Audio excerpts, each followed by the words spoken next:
네, 안녕하십니까. 북금사TV의 윌키입니다. 오늘은 2월 22일 화요일이고요. 오늘 좀 특별한 날이죠. 2022년 2월 22일. 남들은 길일이라고도 하던데.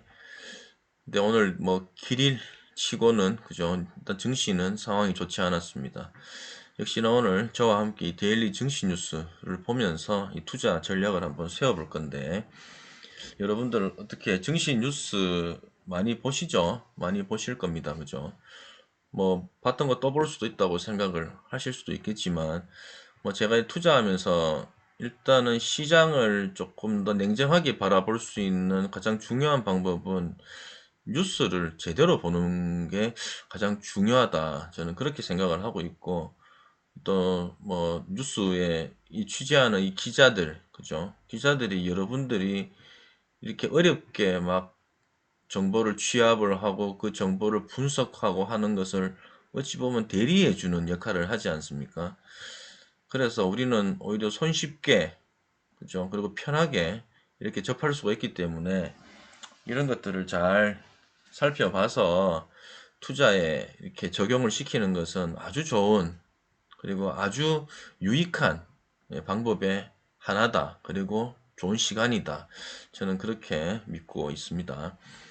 자, 그럼 오늘 제가 준비한 증시 뉴스를 한번 살펴볼 건데, 자, 먼저 이데일리 뉴스 새벽 배송 기사고요.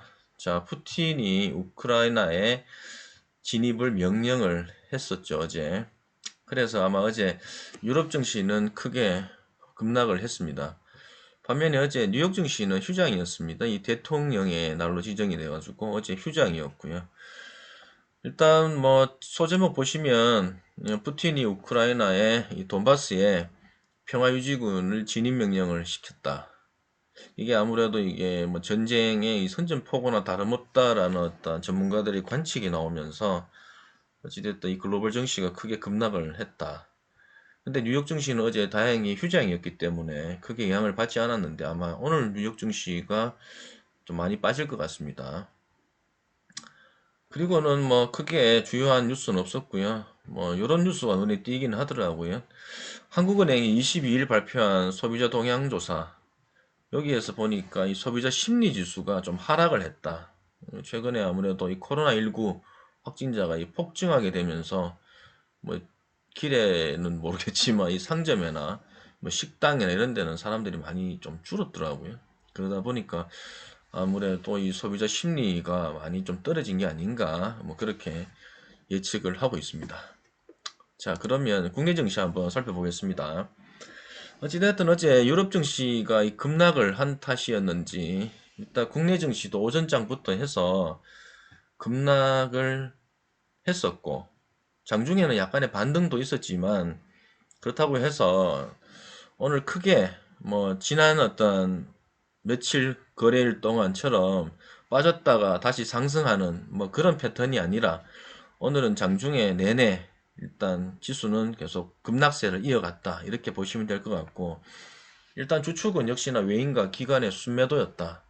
이 개인만 일단 순매수를 홀로 했고 아마 오늘 장중에 2700선이 무너졌었어요. 무너졌었고 2690선에서 지지받았는데 그 일봉으로 보면 십자가 도지가 나왔습니다. 십자가 도지.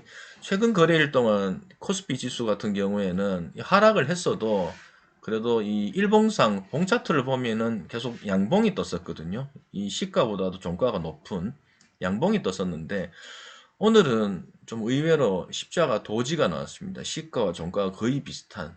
이 말은 어찌됐든 좀 투심이 좋지 않았다라고 보여지고 역시나 뭐 저가 매수 유입으로 일단 반등은 시켰지만 이 시가보다 높은 수준의 어떤 반등은 이뤄내지 못했다라는 게 조금 찜찜하죠, 사실. 그래서 앞으로 남은 이 수목금 이 거래일 동안 아마 조금 힘들지 않겠나. 이 시장 전체가. 뭐 우리 증시뿐만이 아니라 뭐 글로벌 증시도 마찬가지겠지만 일단 우리 증시에서는 오늘 봉만 보게 되면 좀 좋지 않다. 저는 그렇게 예측을 하고 있습니다. 일단 우리 증시에 대한 내용을 한번 살펴보도록 하겠습니다. 오늘 하루 만에 29조 원이 증발했다고 하네요. 뭐 이건 뭐 크게 중요한 건 아니고,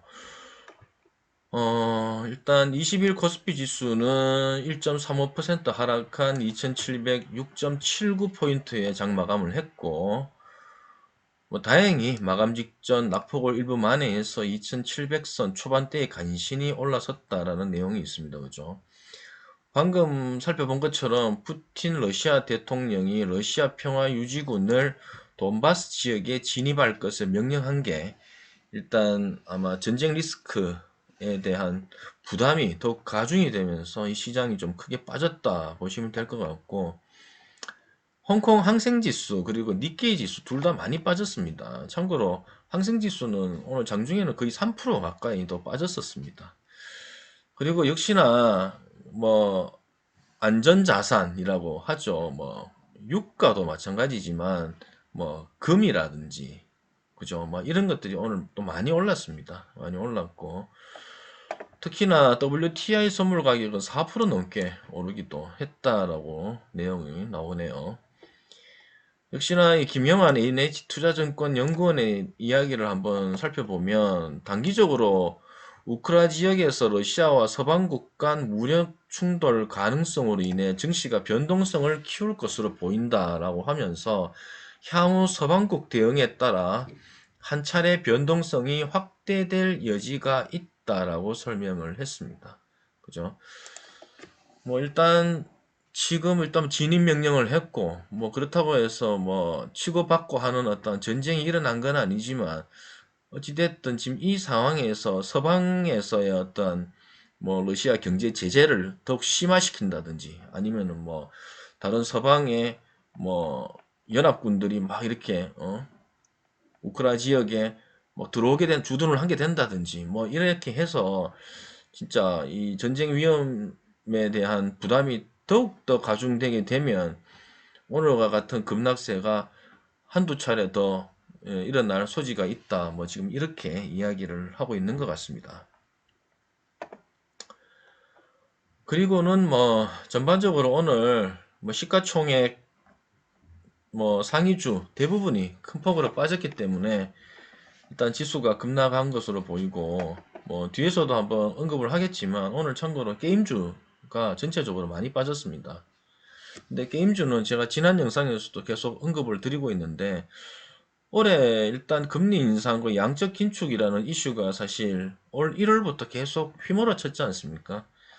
어찌 보면 그건 작년 12월 때부터도 뭐 조짐은 보였었고 근데 그때부터 해서 지금 계속적으로 이렇게 이야기가 나오고 있는 게 이 고밸류에이션의 성장주 섹터 좀 부담이다 이제 이 부분이죠.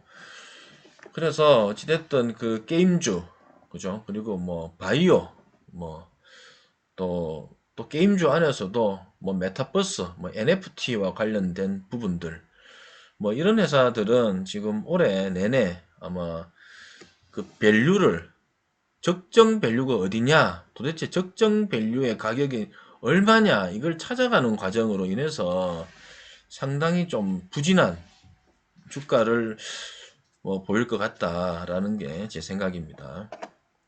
쉽게 말하면 사지 마시라는 거죠. 뭐 아무리 빠져도 매수하지 마시라는 겁니다. 변동성이 클 거니까.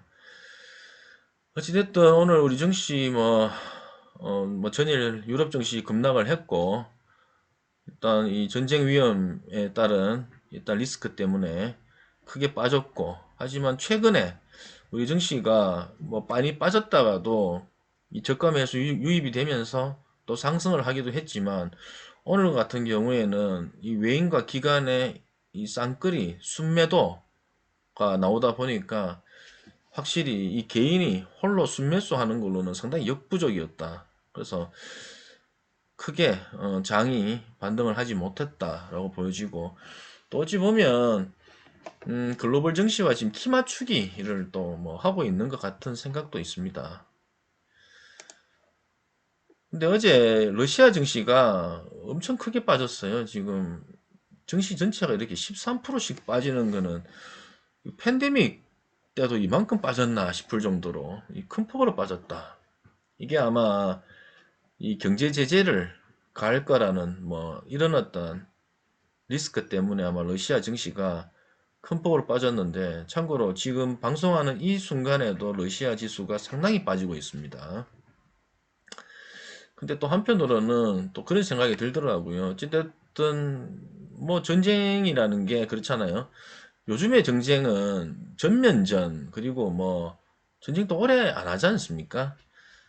그러다 보니까 또 전쟁을 또 안 할 수도 있고, 그냥 단순히 뭐 진입을 하고, 그죠? 뭐 위협을 하고, 뭐 포를 쏘고, 뭐 민간인을 살상하고, 막 이렇게, 그렇게 안 하고, 그냥 금만주로 들어갔다가, 뭐 유엔이든, 아니면 미국이든, 또 아니면 각국의, 뭐 독일, 뭐 프랑스, 뭐 이런 어떤, 뭐 연합국 쪽에 있는 서방 세력의 또 뭐 이 중재 노력으로 또 잘 풀린다면, 그죠? 러시아 증시가 또 확 올라갈 수도 있지 않습니까? 그래서 러시아 증시를 추종하는 어떤 뭐 ETF 이런 것도 투자해 보면 어떨까? 뭐 그런 생각을 잠시나마 했지만 뭐 제 스타일은 아니라서 일단 그 부분은 크게 말씀드리지 않겠습니다. 근데 뭐 이런 내용이 있긴 있네요. 러시아 ETF 괴리율이 5%. 근데 워낙 빠지다 보니까 지금 아마 이 괴리율이 크다 뭐 이렇게 지금 이야기를 하고 있는 것 같습니다.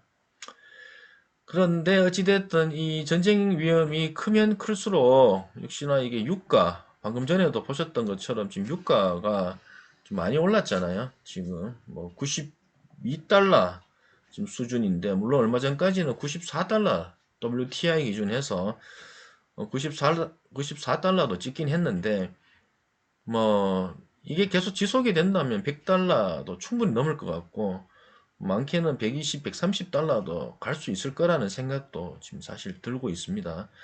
그래서 이 고유가와 관련해서 그에 따른 그 수혜주, 또 반대로 또 막 악재주, 그죠? 뭐 그런 피해주, 그죠? 뭐 그런 어떤 부분도 공부를 한번 해보심이 좋을 듯 싶고, 지난 제 영상에서도 이 고유가, 수혜주와 관련해서는 한번 설명을 드린 바 있습니다.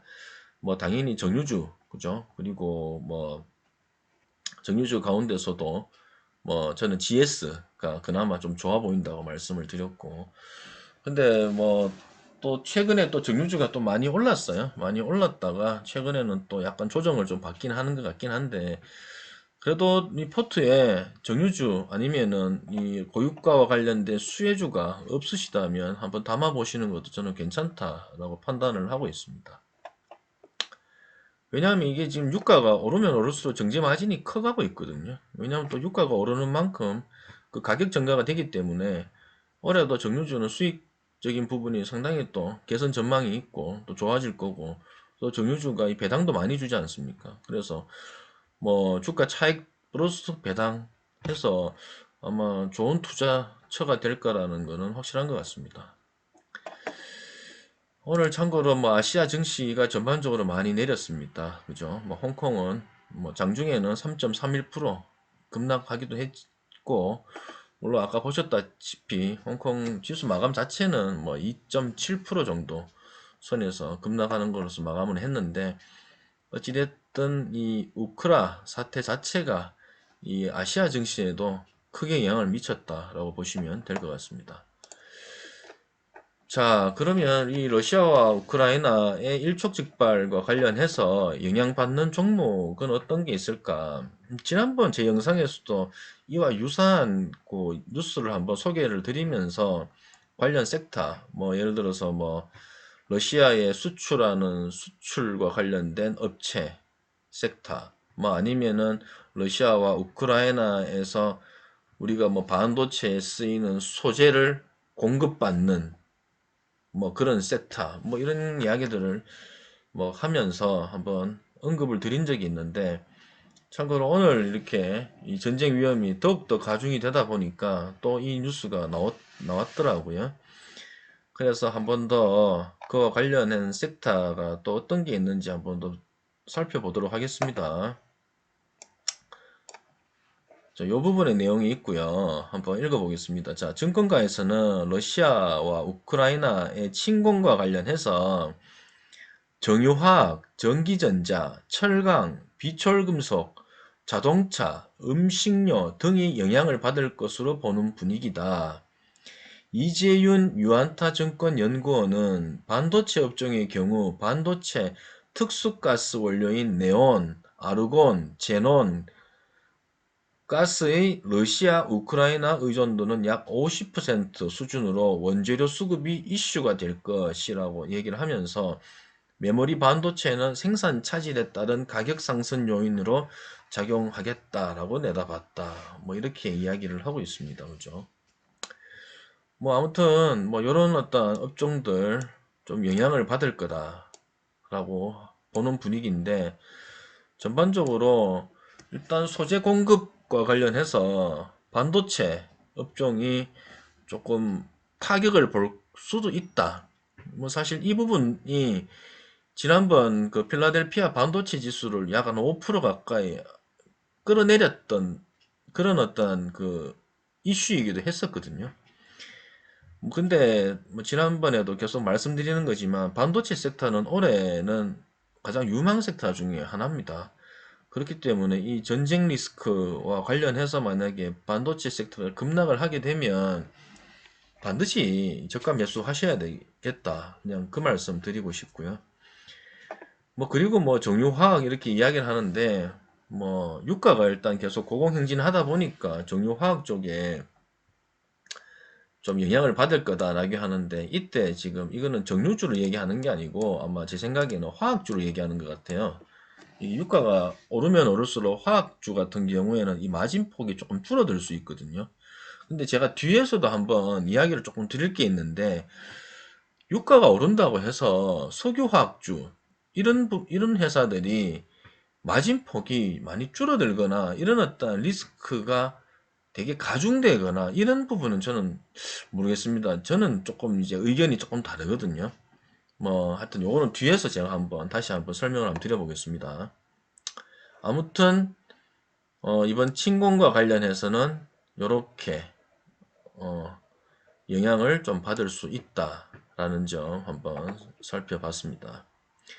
그리고 참고로 오늘 NC소프트가 장중에 4% 이상 하락을 하면서 신저가를 또 경신을 했는데 참고로 NC소프트가 뭐 관심 있는 분들은 아시겠지만 이번 15일날 2월 15일날 장 마감하고 실적 발표를 했는데 어닝 쇼크가 나왔습니다. 그죠? 어닝 쇼크가 나와서 그 다음날 16일날 뭐 큰 폭으로 빠졌는데 그리고는 계속 주가가 지지부진하다가 참고로 오늘 같은 날 또 크게 빠졌다. 뭐 동반해서 게임주 전체가 오늘 좋지 못했다. 근데 이 부분은 아까 말씀드렸던 것처럼 올해 내내 뭐 이럴 거기 때문에 뭐 많이 빠졌다고 해서 이게 저가 매수다 이렇게 또 생각하시면 안 되겠죠. 고밸류에이션의 기업들이 많이 빠지는 거는 이제 진짜 밸류를 찾아가는 과정일 수도 있습니다. 그래서 어디까지 빠질지 모른다라는 거죠. 이럴 때는 그냥 관심을 끄는 게 좋다. 저는 그렇게 말씀드리고 싶습니다. 자, 답답한 정시에 개미 떠난다. 투자자 예탁금 연중 최저로 뚝. 뭐 이 말이 뭐냐면은 지금 18일 투자자 기준 18일 기준 투자자 예탁금이 62조 5,005억 원이라고 하는데 이게 뭐 최근 들어서 뭐 가장 낮은 수치다. 그래서 뭐 시장에서 개미들이 돈을 빼가고 있는 게 아니냐. 뭐 조금 이제 투심이 많이 빠진 게 아니냐. 뭐 이런 어떤 이야기를 하고 있습니다. 근데 참고로 우리 글로벌 팬데믹 그죠? 코로나 2020년 전에만 해도 이 투자자 예탁금이 30조가 채 안 됐습니다. 많아봐야 27조, 28조. 근데 지금도 62조잖아요. 지금 뭐 이런 정도로 뭐 개미가 떠난다. 뭐 이런 제목 썼다. 이거는 뭐 조금 과도한 언사다. 저는 그렇게 보여지고 아직 투심은 뭐 크게 뭐 떠나지 않았다. 예, 뭐 그렇게 생각을 하고 있고 다들 지금은 조금 관망하는 분위기는 있을 수 있지만 그래도 아직까지도 투심은 살아있다. 저는 그렇게 판단을 하고 있습니다. 자, 그러면 제가 준비한 마지막 뉴스인데, 자, 아까 방금 제가 화학주 말씀을 드리면서, 과연 지금과 같은 이 고유가 시대에 고유가와 관련해서 화학주가 영향을 받을 건 맞는데, 이게 굳이 악 영향을 받을 거냐? 지난번 한번 살펴볼 건데, 지난번 제가 이 고유가 수혜주 영상을 한번 찾아보세요. 찾아보시고 한번 읽어보시면, 고유가 수혜주 이야기를 하면서도 그때 제가 한번 언급을 드렸는데, 오히려 고유가에 수혜를 받는 업종이 정유 섹터와 석유화학 섹터 둘 다 저는 좋은 영향을 받을 수 있다고 설명을 드렸습니다. 물론 전제 조건은 있죠. 전제 조건은 수요가 받쳐줄 때입니다. 수요가 받쳐줄 때. 그러니까 지금은 어때요? 지금은 위드 코로나잖아요. 위드 코로나라는 말은 뭐죠, 지금? 수요가 받쳐줄 수 있다라는 얘기입니다. 옛날처럼 막 코로나가 심해가지고 사람들 막 나다니지도 않고 막 봉쇄하고 막 이럴 때는 당연히 수요가 없잖아요. 그죠? 그럴 때는 문제가 되겠지만 지금은 다르지 않습니까? 수요가 있을 때는 오히려 유가가 높아지더라도 그 유가가 높아진 부분만큼 가격 전가를 한다는 거죠. 그래서 충분히 그 마진폭이 줄어들지 않는다. 마진폭은 마진폭대로 일정하게 유지를 하던 마진폭이 더 커질 수도 있고. 그래서 제 생각에는 고유가의 수혜주로는 당연히 정유주는 당연한 거고, 정유주 플러스 석유화학주도 저는 고유가 수혜에 들어간다. 지금과 같은 상황에서는 저는 그렇게 생각하고 있습니다. 자, 이 뉴스는 참고로 20일자 뉴스였고요. 자, 최악 상황. 증권가 우려에도 주가는 훨훨 무슨 종목이길래? 그러니까 지금 시장은 좋지 않는데도 주가가 잘 가는 종목 어디냐 보니까 화학주다, 화학주. 이렇게 이야기를 하고 있습니다. 참고로 뭐 이렇게 소제목 보시면 화학주 바닥 찍었다. 중국 수요 회복 기대감. 그리고 낮은 멀티플이 주가 견인.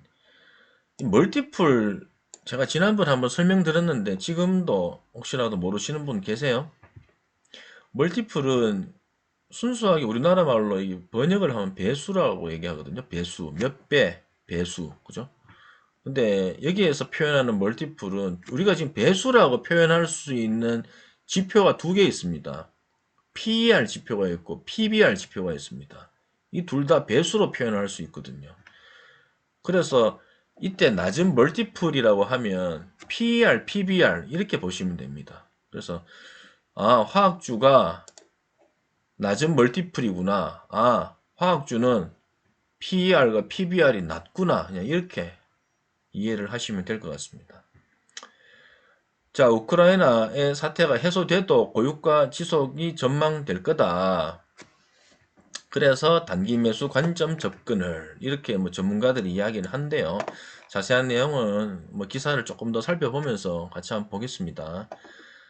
자, 석유화학업계 요즘 최악의 국면을 지나고 있다. 왜? 지금 유가가 엄청나게 올랐기 때문에. 그래 또 보면은 작년 4분기 줄줄이 어닝 쇼크를 냈다. 그래서 올해 실적 전망치와 목표 주가도 하향 조정하고 있다라고 지금 이야기를 하고 있습니다. 하지만 시장 분위기는 다르다. 왜? 실적은 좋지 않다는데 왜 시장 분위기는 달라? 적자 발표에도 주가는 바닥을 다지고 반등에 성공했다. 지금의 상승세가 지속될지에 대해서는 전문가들의 의견이 엇갈린다라고 지금 이야기를 하고 있는데, 일단 주가가 많이 빠졌었어요. 일단 화학주 자체가.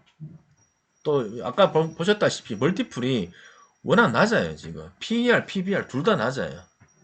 올해 중요한 키워드는 뭡니까? 저평가 가치주 아닙니까? 저평가 가치주에서 저평가는 뭡니까? PER이 낮아야 되고 가치주는 뭡니까? PBR이 낮아야 된다는 거거든요. 그래서 즉 낮은 멀티플 이게 가장 중요한데 화학주가 그러하다라는 거죠. 그래서 아무리 지금 뭐 실적 전망치를 부정적으로 보더라도 지금 워낙 바닥에 있기 때문에 오히려 이런 상황에서도 주가는 계속 잘 가고 있다. 뭐 이렇게 보시면 될 것 같습니다.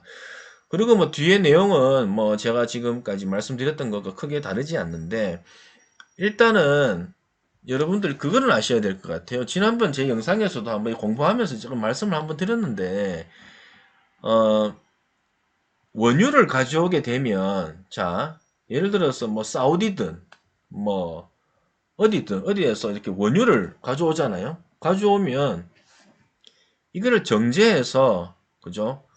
뭐 휘발유를 만들든 등유를 만들든 뭐 경유를 만들든 이런 작업을 하잖아요.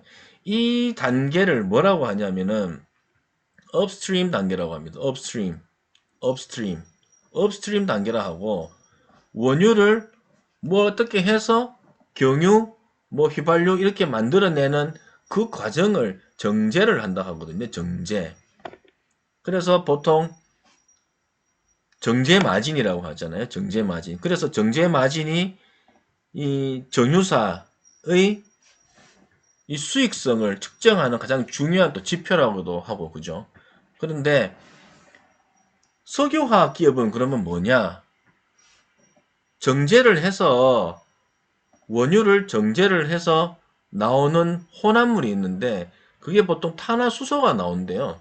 그 탄화수소의 혼합물을 뭐라고 하냐면은 나프타라고 하는데 그 나프타를 가지고 어떠한 또 2차 무슨 제품들을 또 만들어내게 되는데 그 단계를 다운스트림 단계라고 합니다. 다운스트림 단계.